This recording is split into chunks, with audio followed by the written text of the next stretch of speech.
یہ ہے تاریخی شہر ملتان۔ چکنی مٹی والے اس شہر کی طوائفیں بہت مشہور ہیں۔ شہر کے عین وسط میں قدیم بازار حسن آباد ہے، جسے علاقائی زبان میں چکلا کہا جاتا ہے۔ اندازاً 500 کے قریب کنجر خاندان پشتوں سے اس چکلے میں جی رہے ہیں۔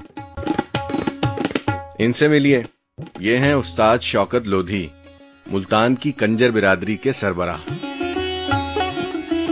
اپنے خاندانی پس منظر پر یہ صاحب خوب روشنی ڈالتے ہیں۔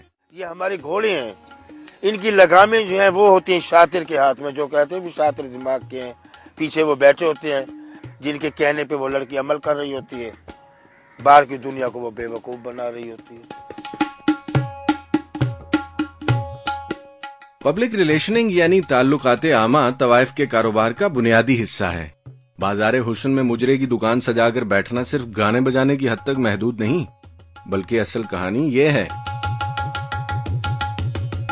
اب دیکھ لیں کیسے چل طریقے سے نیاز بانٹ رہے ہیں۔ یہ نوکروں کا کام ہے بانٹنا، لیکن وہ ساتھ پھر رہے ہیں نا، نوکر بھی ساتھ ہیں لیکن یہ ساتھ ہیں، کیونکہ سارے اب سب محلے میں، سارے علاقے میں جو گھومے گی، نہ جانے کتنی آنکھیں ہوں گی جو تر ہوں گی، کئی پیاسے ہوں گے جو ان کی پیاس بوجھے گی صرف شکل دیکھ کر، لیکن وہ نیاز بانٹ نہیں ہے۔